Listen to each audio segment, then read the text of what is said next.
16 November রাত 1টা 30-এ আদাবরের নবীনগর হাউজিংয়ের একটি বাসা থেকে অপহৃত শিশুকে উদ্ধার করতে সক্ষম হয়েছে। আজিমপুর বাস স্ট্যান্ড থেকে তখন ওই অপহরণকারী চক্রে সেই মহিলা এই ভিকটিমের মায়ের সাথে সখ্যতা গড়ে তুলে সে স্টাফ বাসে করে তিনি যাতায়াত করেন এবং তার সাথে একটি সখ্যতা গড়ে তোলেন এবং তার কাছ থেকে একটি সমবেদনা আদায় করার চেষ্টা করেন এই বলে যে তিনি খুবই অসহায় এবং তিনি বর্তমানে খুব আর্থিক সমস্যায় আছেন। শুনে ভিকটিমের মা তার পাশে দাঁড়ানোর কথা বলেন এবং তিনি তার সাথে এর পরবর্তীতে বিভিন্ন সময় মোবাইলে কথোপকথন করেন এবং বিভিন্ন ধরনের তথ্য আদান প্রদান করেন। এর মাধ্যমে তাদের মাঝে একটি সম্পর্ক তৈরি হয়।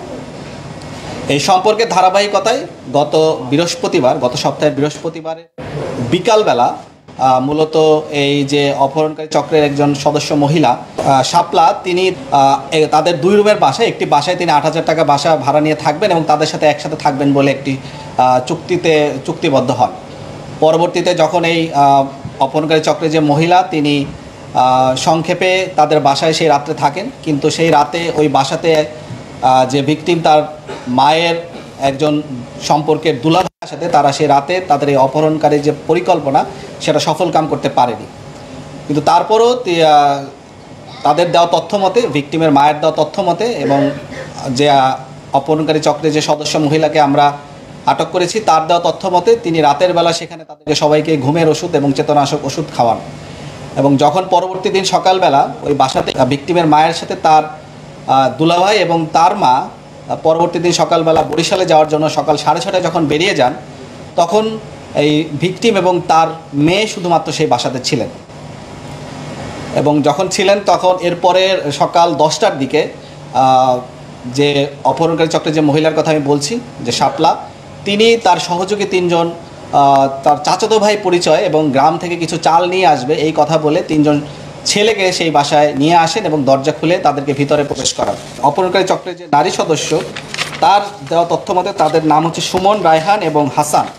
এই সুমন এবং রায়হান মূলত বাসার ভিতরে প্রবেশ করেন এবং তাদের কাছ থেকে সেই ভিকটিমের মায়ের কাছ থেকে এই 8 বছর জাইফা বা মেয়েকে তারা ছিনিয়ে নেন এবং এই অপহরণকারী চক্রের সদস্যরা এই ভিকটিমের মাকে বিভিন্নভাবে আটকে ফেলেন, তাকে হাত পা বেঁধে ফেলেন এবং মুখের ভিতরে কাপড় দিয়ে তার মুখটাও বেঁধে ফেলেন।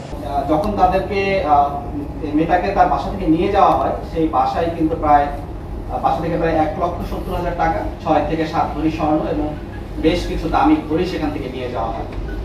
এটি মূলত প্রাথমিকভাবে আমরা যতটুকু তথ্য জানতে পেরেছি এটি আপনাদের সাথে শেয়ার করলাম। এখানে এই তদন্তে পরবর্তীতে আরো বিস্তারিত তদন্ত করা হবে। এর সাথে আরো কেউ জড়িত আছে কিনা, এই পারিবারিকভাবে অন্য কেউ জড়িত আছে কিনা সেটাও একটি তদন্তের বিষয়। সেটি বিস্তারিতভাবে তদন্ত সাপেক্ষে আপনাদেরকে পরবর্তীতে জানানো হবে। এখানে বিষয়টা হচ্ছে যখন এই মেয়েটি তার বাসায় ওঠে তখন সে মূলত তার মোবাইল ব্যবহার করে কারোর সাথে যোগাযোগ করে।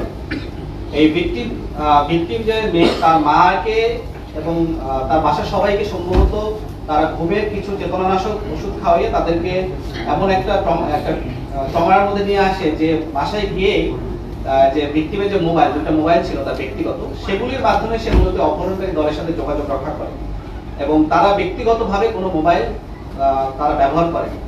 যখন এটা ব্যবহার করে তখনই সেই বিষয়গুলিকে আমলে নিয়েই আমরা মূলত এই কাজটা করেছি এবং আমরা এই সন্ধানটা পেয়েছি। এবং যখন আমরা উদ্ধার করতে যাই নবীনগর হাউজিংয়ে, তখন আমরা দেখতে পাই যে সেই ভিকটিম 8 মাস বয়সী জাইফা সেই বাসায় একা ছিলেন এবং এই মহিলা অপহরণকারী চক্রের যে মহিলা তিনি কার্নিশে আরেকটা বাসার কার্নিশে সে খুবই রিস্কি অবস্থায় সেখানে অবস্থান গ্রহণ করছিলেন, যেখানে তার ব্যক্তিগতভাবেও তিনি আহত হতে পারেন। এখানে বিষয়টি অস্পষ্ট, বিষয়টি এখন স্পষ্ট হয়নি। যেটুকু আমরা জানতে পেরেছি সেটুকু আমাদেরকে জানিয়েছি। বাট এখানে যে ভিকটিমের মা তার সাথে তার বাবার কিছুটা মনোমালিন্য আছে এবং তারা প্রায় 4 মাস ধরে একসাথে থাকে না, কিন্তু তার বাবার তাদের বাসায় যাতায়াত আছে। 4 মাস ধরে তাদের বাসায় প্রতিদিনই যায়, কিন্তু রাতের বেলায় সে বাসায় থাকে না, সে রাতের বেলা সে বাইরে থাকে। সেও এই তদন্তের সাথে আমাদের নজরদারিতে আছে। পুলিশও তার থেকে জিজ্ঞাসাবাদ করছে, যদি তার সম্পৃক্ততা পাওয়া যায় পরবর্তীতে সেটা দেখা হবে। ফাতেমা আক্তার শাপলা, তার বয়স 27। সে মূলত তার বাড়ি হচ্ছে বগুড়ার ধুনটের মথুরাপুরে এবং তিনি যখন এই অপহরণকারী চক্রের সাথে এই মহিলার সাথে ভিকটিমের মায়ের সাথে যখন পরিচয় হয় তখন তিনি তার বাড়ি নওগাঁ বলে তিনি দাবি করেন এবং এখন যে কথাটা বলছি এটাও আমরা তার দেওয়া ভাষ্য মতে পেয়েছি।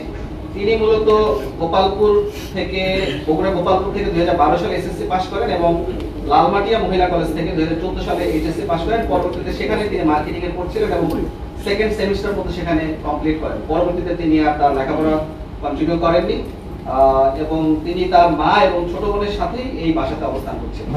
আমরা মূলত যেটা পেয়েছি তার সাথে 3 জন সদস্য ছিলেন, তার দেওয়া ভাষ্য মতে যাদের নাম হচ্ছে সুমন, হাসান এবং রায়হান, মূলত এই 4 জন। এবং যে আমাদের যে ভিকটিম তার মায়ের দেওয়া তথ্য মতে সেখানে আরো একজন মেয়ে ছিলেন, একটা বোরকা পরা মেয়ে ছিলেন, যে প্রথম দিন তখন যার সাথে পরিচয় হয় তখন তার সাথে একজন বোরকা পরা মহিলা ছিলেন, বা তার বিস্তারিত তথ্য বা পরিচয় আমরা এখন বলতে করতে পারি।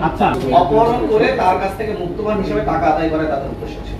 সে মূলত ভিকটিমের মাকে এই অপহরণকারী চক্রের যে মহিলা সদস্য তারা মূলত প্রায় 2 সপ্তাহ আগে থেকে অনুসরণ করছিলেন এবং তার সাথে তার মোবাইল নাম্বার সংগ্রহ করা, তার বাসায় যাওয়া, এই ধরনের বিভিন্ন ধরনের পরিকল্পনা তারা প্রায় 2 সপ্তাহ আগে থেকে শুরু করেছিলেন এবং 1 সপ্তাহ আগে থেকে তারা তাদের বাসায় একবার যান, গিয়ে তার বাসায় সাবলেট থাকবেন, তার বাসায় রুম ভাড়া নেবেন এবং তিনি অসহায়, তিনি আর্থিক সংকটে আছেন, তিনি পরিবার থেকে একটু দায়গ্রস্ত অবস্থা আছে, এসব কথা বলে তিনি মূলত একটি সম্পর্ক তৈরি করে তার বাসায়